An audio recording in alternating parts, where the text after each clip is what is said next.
Et donc j'ai essayé de me remettre un peu au sport. T'as vu ma story où je fais une pompe à une main? Ah, grand Tu l'as moment vu? ça. Moi je suis impossible de la faire. Je suis pas capable de la faire moi celle-là. Hein. Une, j'en ai fait 3 je crois. Tac, tac. Salut tout le monde, bienvenue dans cette nouvelle interview carrée de Bouscapé, l'entretien en 4 parties pour en apprendre plus sur vos artistes.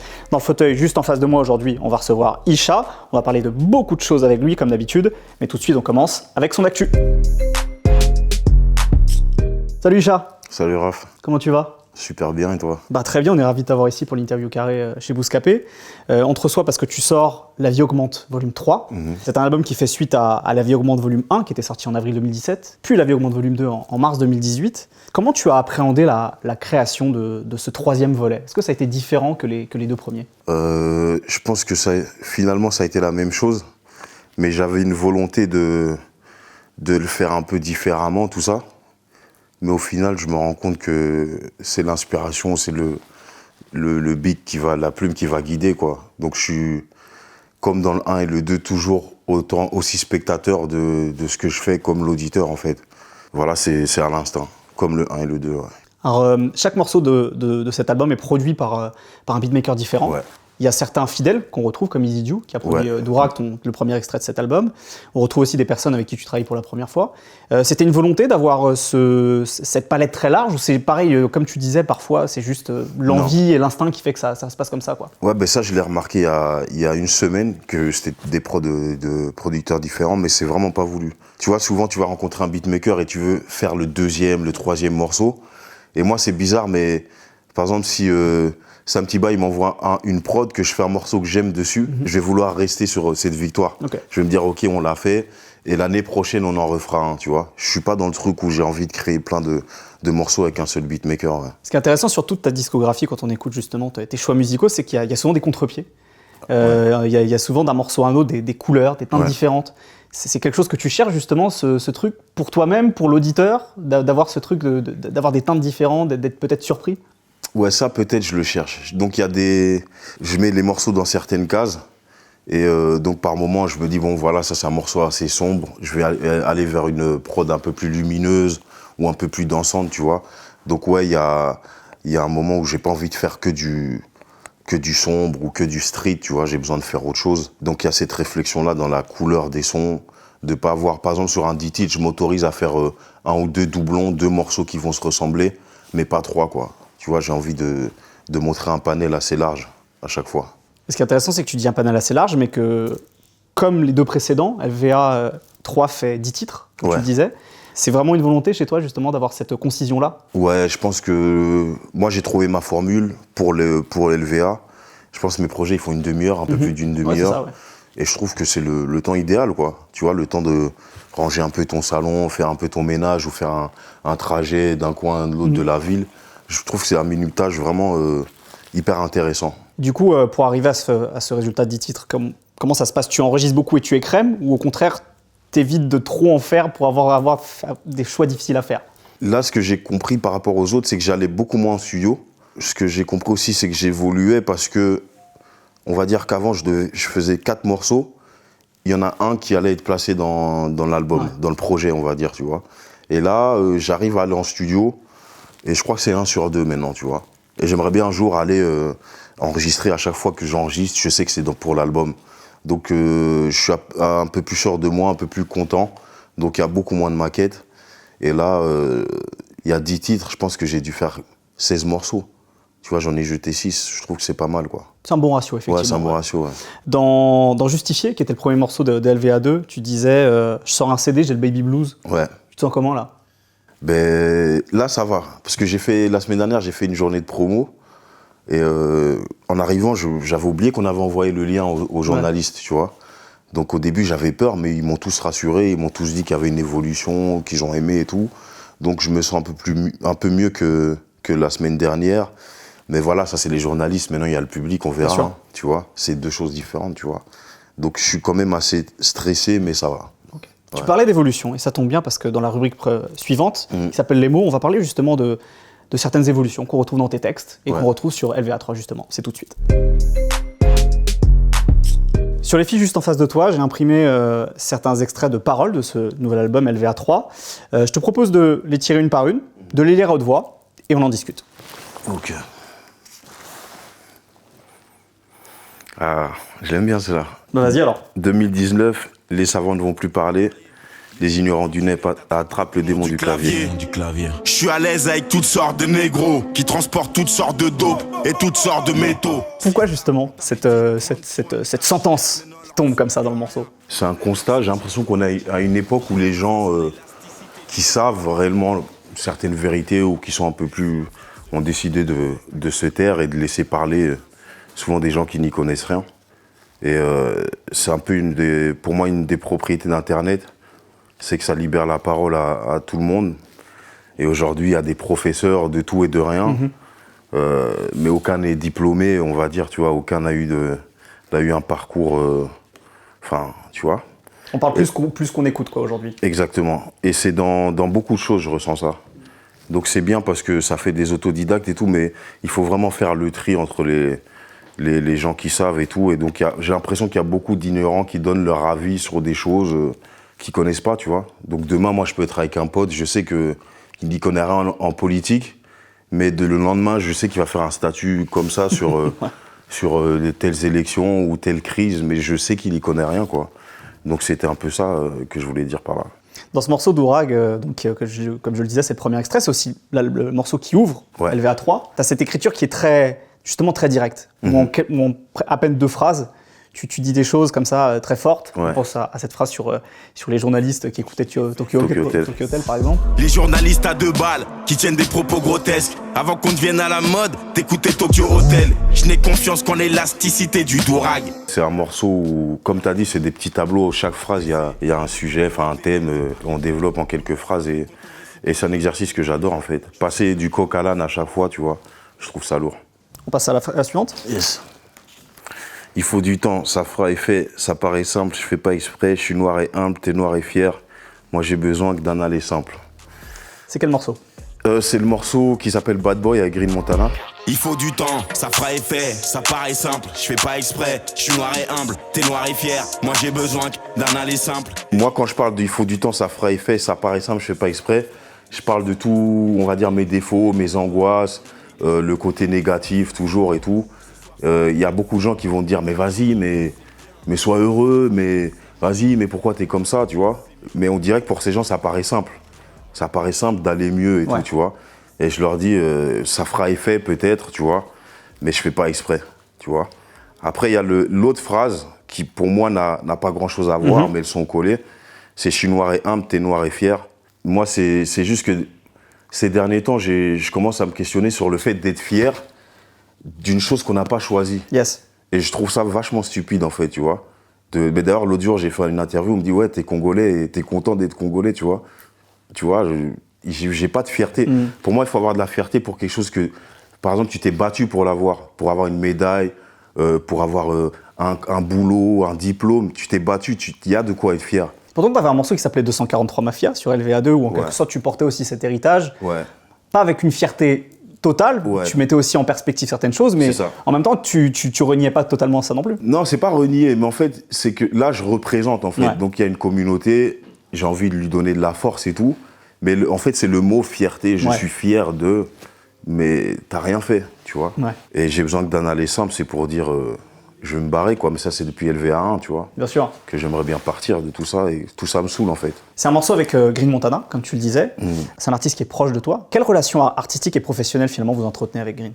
Professionnel, avec mes gars, on est ses co-éditeurs, on est ses co-tourneurs. Enfin, on est vraiment dans son business. Et après, c'est un petit frère de cœur qu'on a choisi. On a choisi que ce serait notre petit frère. Et on est comme des grands frères pour lui. Je pense qu'il nous écoute. C'est aussi bien je donne, mais je reçois. Et il donne, il reçoit aussi, quoi. C'est vraiment un échange. On passe à la suivante? Yes. Je donne ça pour mes frères, même famille, même Hess, même whisky, même bière, à chaque anniversaire. Même bandit, même gang, petits qui veulent être grands. Quand je lis ça, je vois les mots, il y a certains mots qui ressortent, c'est famille, Hess. Et en fait, c'est des choses qui nous ont liés. Quand tu as un manque de certaines choses, tu vas rouler avec des gens qui sont dans le même état que toi. Donc, on va dire que la misère nous a réunis, tu vois.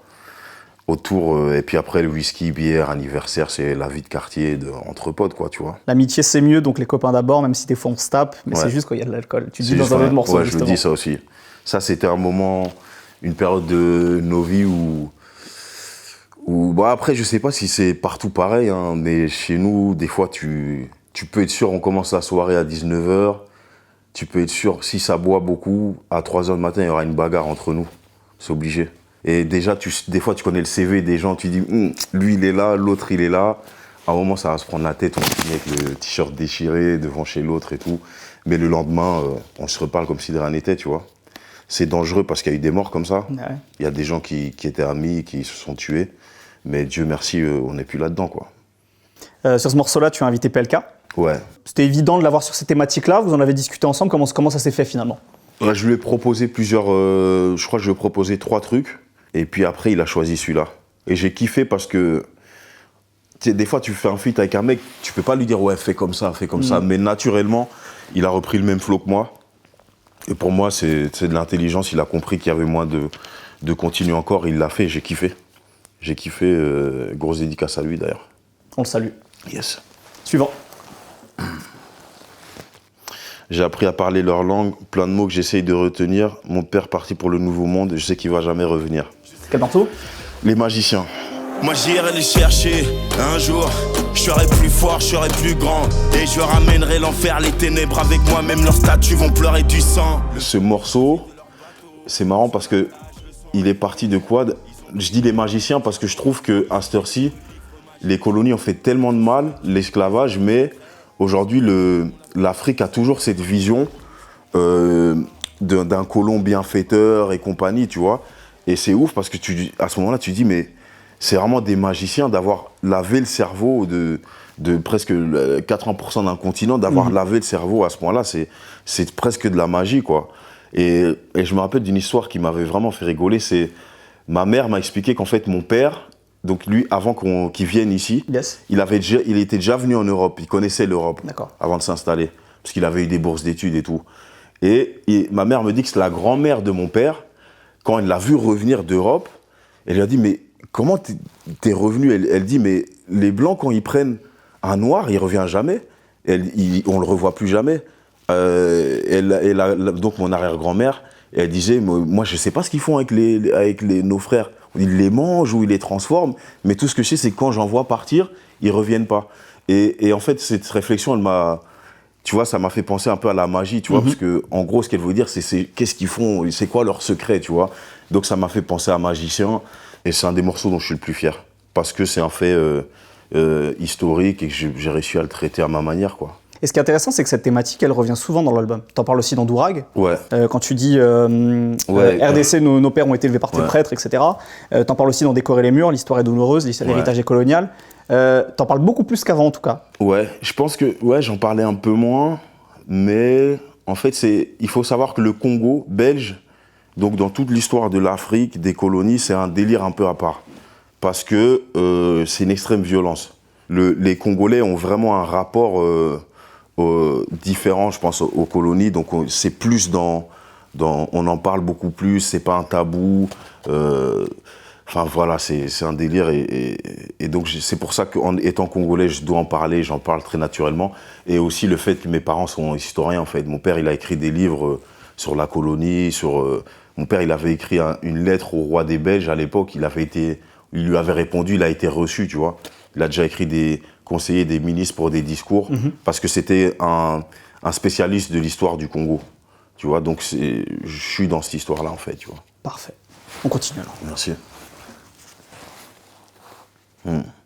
Nous étions des paroliers fauchés. Le système scolaire voulait pas de nous. Nos mères à 16 ans nous foutent dehors. Je crois qu'elles nous prenaient pour des drogués. Elle voulait qu'on apprenne un métier. Au fond, j'avais déjà un métier, mais j'avais des démons à traiter. Ouais. C'est un morceau sur lequel toi et Dinos vous démystifiez un petit peu justement ce rapport à la célébrité que peuvent avoir aujourd'hui les rappeurs, mais n'importe quel artiste au final. Pourquoi justement vous êtes parti sur cette thématique-là avec Dinos? C'est encore une fois partie de ma quête. Je pense qu'il est rentré dedans, mais quand tu commences à faire des concerts, tu te rends compte de l'impact que le rap, pas toi spécialement, mais que le rap a sur la jeunesse. Moi, il y a des gens, je crois, il y a 10 personnes qui sont tatouées La vie augmente. C'est un tatou, ça te suit toute ta vie et tout. Tu dis, putain, en fait, ça fait peur, ça fait plaisir, mais ça fait peur. Et alors là, tu comprends que moi, personnellement, en tant qu'artiste, j'ai le devoir de prévenir. Ok, on s'amuse et tout, mais faites attention. Prenez pas tout comme parole d'évangile et tout, tu vois. Voilà, maintenant, je l'ai fait. Une fois, c'est bon. Et j'avais besoin d'en faire un thème, quoi. Passe à la suivante. Yes. Regarde dans le vide, je sais pas pourquoi je n'arrive jamais à savourer mes victoires. Je pense tellement à la prochaine période de crise. Voilà, ça c'est aussi l'histoire de ma vie. Ça vient de décorer les murs. Ouais, le dernier morceau de cet album qui est une conclusion assez puissante avec Sofiane Pamar en plus qui accompagne au piano. Dans le vide, je sais pas pourquoi je n'arrive jamais à savourer mes victoires. Je pense tellement à la prochaine période de crise. Pourquoi tu dis justement que ça illustre bien ta vie? Parce que j'ai l'impression que ça va mal finir. Donc j'ai toujours, au fait, quand il y a une bonne chose, au lieu d'être focus sur la bonne chose, je vais me dire qu'il y a la mauvaise chose qui arrive après et ça va m'empêcher d'apprécier le moment présent. Donc t'arrives jamais vraiment à apprécier ton modeste succès que t'arrives à avoir justement depuis 2-3 ans maintenant? Non, non. Même l'oseille. Même l'oseille, quand l'oseille vient, je pense déjà au moment où ça va partir. Donc je suis même pas content. Je me rappelle à l'époque, quand mon salaire tombait, la plupart, tu sais, tu vas, tu regardes, tu vois, et la plupart des gens ils se disent yes. Et moi je me dis putain, je pense déjà que ça va partir là. Tu penses déjà aux impôts en fin d'année. Ouais, tu vois. Et je me dis putain, c'est ça la vie. C'est ça la vie de salarié, c'est toucher ton salaire. Et ton salaire, il te fait angoisser en fait. Tu te donnes des angoisses et tout. Donc c'est ça le truc. Et là, j'ai lu un extrait d'un livre qui disait en fait, c'est tout con. Et soyez focus sur le présent, pas sur le passé, pas sur le futur. Mais c'est vachement difficile. Tu dois toujours faire des prévisions. Et si tu fais des prévisions, c'est que tu as peur pour demain, tu vois, finalement. Tout le monde a ce sentiment, mais il est peut-être un peu plus aigu chez moi, quoi. Et je sais pas quoi faire pour arriver à savourer ces moments-là, quoi. Ça me fait penser aussi à un truc que tu disais dans le morceau La maladie mangeuse de chair, qui était le dernier morceau de LVA2. Ouais. Tu disais, je pense déjà trouver un boulot correct, parce qu'ils avoueront jamais qu'on est les nouveaux poètes. Je me répète souvent. Tu vois, mais j'ai l'impression que... C'est la même chose. C'est la même chose dit différemment, parce que là, c'est presque des angoisses plus personnelles et moins en termes de carrière, comme tu pouvais le dire dans ce morceau-là. Mais du coup, je me demande si tout ce qui t'arrive justement en termes de... On parlait de la passion pour le rap, tu vois. Si pour toi, il y a pas un côté un peu éphémère, quoi, au final. Est-ce que tu dis que tout ça, demain, ça peut s'arrêter, quoi? Ouais, je le sais. Je le sens. Et par contre, ça m'angoisse un peu moins. De l'après-rap, ce que je vais faire après, parce que voilà, le rap m'a montré, au final, parce qu'on produit aussi, on est dans d'autres choses, bien sûr, que j'avais d'autres compétences. Et que les compétences que tu peux les mettre au service. Là, je les mets à mon service à moi, mais je peux le mettre au service d'autres gens. Et donc, c'est ça, quoi, ouais. Donc, au final, c'est presque l'altruisme qui te permet de te dégager un peu de tes angoisses, quoi. De moins penser à toi-même, quoi. Exactement, ouais. Et je pense que mon futur, il sera vraiment plus au service des gens, des projets des gens. Là, tu vois, aujourd'hui, les lumières, elles sont sur moi. Mais vraiment, je pense que je serai derrière avec les autres bientôt. J'ai l'envie de le faire. En tout cas, pour le moment, on arrive à apprécier ces bons mots que tu écris sur tes albums. Donc, merci à toi d'avoir partagé ça avec nous. On va passer à la séquence suivante de cette interview. Ça s'appelle Leçon. On va écouter un morceau, je crois que t'aimes bien. Isha, on va écouter tout de suite un morceau. Ouais. Je le lance et on en parle. Regarde comme ça te rend mince, l'angoisse et entre deux grandes pages. Je me demande quel lendemain Dieu a façonné pour moi ces deux grandes mains. Malgré mon vice, mon disque comme mon shit, peut-il encore se vendre bien?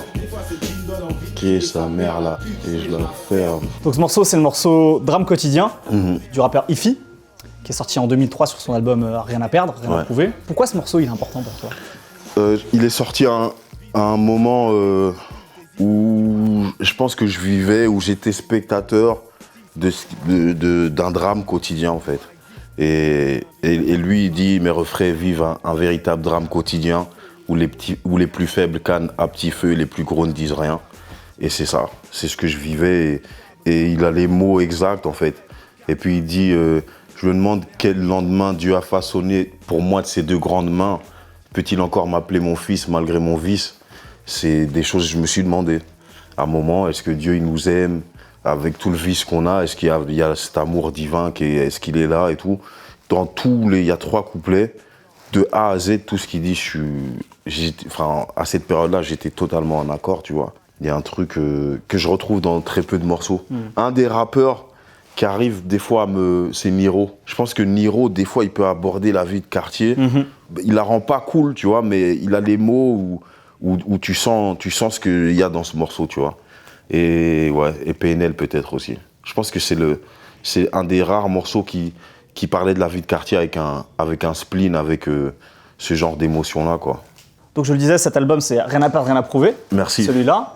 Est-ce que tu l'avais écouté à l'époque en entier, j'imagine? Je l'avais, mais donc du coup, il faut savoir que nous, à l'époque, à Bruxelles, les CD n'étaient pas tous bien distribués.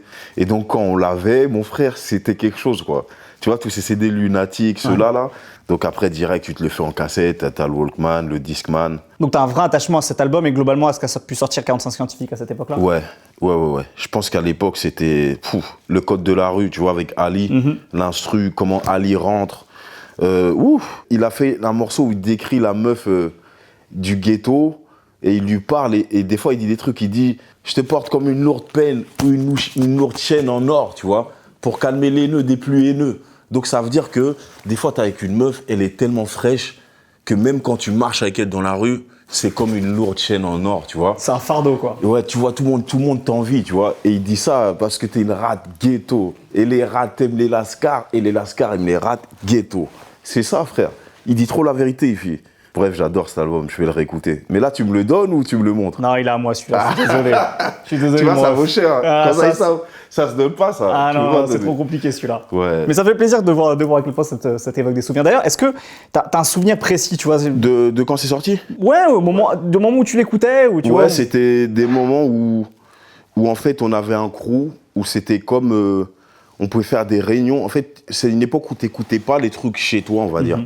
C'était bon, asseyons-nous, on s'assoit et on partageait tous ensemble. On avait mangé tout et puis on écoutait, l'autre disait les phases qu'il avait touchées. Et moi, je disais non, c'est celle-là la meilleure et tout. Et donc, c'était vraiment du partage, quoi. Et c'est l'école, en fait. C'est mon école, c'est ces mecs-là, j'ai écouté, c'est eux qui m'ont montré ce qui est pour moi du bon rap. Très bien. Bah, merci beaucoup d'avoir Merci partagé à vous, cette passion que tu as pour ce morceau et cet album-là. Ouais. On va finir tout de suite sur la dernière rubrique qui s'appelle Les trucs. On commence donc la dernière séquence de cette interview, les trucs. Je vais te montrer des objets, ce sont des choses qui sont liées, je crois, à tes influences, à tes goûts personnels. Je les pose sur la table et on en discute. On commence avec des films. Des films de Tarantino. Ouais. C'est un réalisateur que tu apprécies? Ouais, j'adore. Les plans de Tarantino, incroyable. Tu vois, quand t'es un peu dans les clips et tout, en fait, il ferait des clips de ouf, ce mec, déjà. Et ce qui est ouf, c'est que j'ai vu une interview où il explique que avant d'arriver sur un plateau, il sait même pas quel cadrage il va utiliser.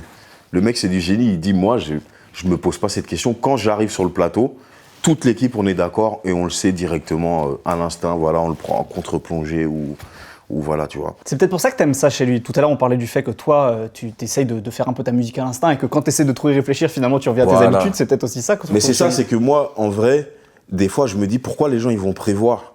Tu vois, tu dis, ouais, peut-être que tu vas prévoir une semaine avant, on va le filmer comme ça, mais quand tu arrives à l'endroit, tu dis, non, en fait, il faut le filmer comme ça. C'est le moment présent, c'est l'instinct. Alors, il y a un autre truc, le réservoir m'a moins marqué, mais Jackie Brown, c'est parce que mes frères et sœurs avaient vraiment kiffé, et la BO, c'est même pas du rap, donc c'était pas c'est de la soul. C'est de la soul, ouais. Hein. Ouf. Et c'est même pas une musique que j'aimais, mais j'ai kiffé cette BO. Et il y a un morceau qui s'appelle Preacher Man. Tu connais? Bien sûr. Il est magnifique. That's the son of the preacher man. The only boy who could ever teach me was the son of a preacher man. Yes, he was. Allez, on passe à un autre truc. Cette fois-ci, c'est une vidéo. Ah. Je te kiffe. Tu peux nous expliquer ce que c'est cette vidéo? Ouais, alors ça, c'est en 2004. Tu vois qu'ici je lâche des road cars, c'est comme ça qu'on fait. Les gars, ils veulent nous tester, mais ils savent pas qui nous sommes. Il y avait des battles à Bruxelles. Et donc nous, on cherchait tellement l'exposition qu'on allait dans ces battles, mais c'était des battles d'impro, total. Mais je savais pas improviser en fait. Tu vois, mais quand je regarde ces images, je me dis, mais qu'est-ce que tu foutais là? Je savais pas improviser. Les impros, elles sont nulles, les gens ils crient, mais c'est nul. Et c'est là où tu vois qu'à l'époque, il y avait très peu de choses pour le hip-hop. Donc, dès qu'il y avait quelque chose, il fallait y aller. Au casse-pipe, même si t'étais pas bon. Il y avait un petit microcosme à Bruxelles de rap, où il y avait des battles. Et on va dire que c'est là que j'ai commencé à me faire connaître, on va dire, quoi. Et donc, ça fait quoi de revoir ce pacemaker? Moi, j'aime pas, moi. Faut pas dire le blaze. Tu sais que moi, jamais je dis mon ancien blaze. Désolé, j'étais poucave, je suis désolé. Non, parce que, en fait, c'est. En plus, ça, c'est. Je crois que j'ai le plus honte de ça. Après, il y a un autre morceau où j'avais un bandana. Ouais. Ça, j'ai honte aussi. J'avais une lunette bandana. Donc, je brouille les pistes. Mais bientôt, je vais faire supprimer ça, bientôt. Voilà, bah profitez-en, c'est la dernière fois que vous verrez ces images Tisha à l'ancienne. Celui-là, il est lourd. Ah, merde. Ça, Tu sais pourquoi je te sors ça ou pas? à cause de mes stories? À cause de tes stories. Et parce que tu disais aussi dans ton premier album Ouais. que tu détestais le sport. Ouais, j'aime pas. Et il y a pas très longtemps, il y a quelques mois, tu faisais des stories où justement tu essayais de te remettre au Ouais. sport. T'en es où, Isha? Bon, chaque fois, ça dure 2 semaines, je suis bien dedans. Mais j'ai du mal à rester dedans. Mais je pense que, voilà, avec les concerts, on est obligé. Ouais. Et puis, des Tu fois, t'imposes une hygiène de vie au moment où tu dois reprendre les tournées, les concerts. j'essaye. Ouais. Et puis, même la sculpture, en fait, tu vois, c'est important par moment, quoi.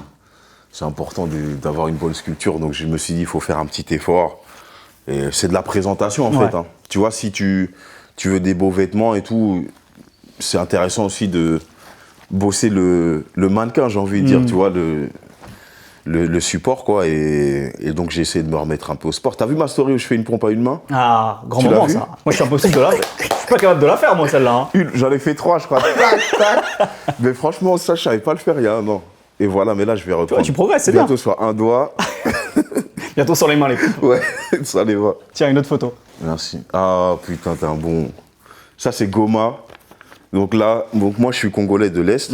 Et j'avais jamais vu le pays de mes parents, tu vois. Et Donc ça remonte à quand, là, que tu y as été cet quand? été, c'était il y a 8 mois, je pense. Donc il y a 8 mois de ça, c'est la première fois que tu allais dans le pays Ouais. d'origine de tes parents. Ouais. Ok. Au fait, c'est compliqué parce que c'est une zone un peu de guerre, une zone très sensible. Donc je pense qu'à l'époque, c'était un peu compliqué de nous emmener là-bas et tout. Et là, je suis arrivé... Déjà, je suis sorti, j'arrivais plus à parler. Parce que quand tu arrives en Afrique, tu vois, c'est sauvage.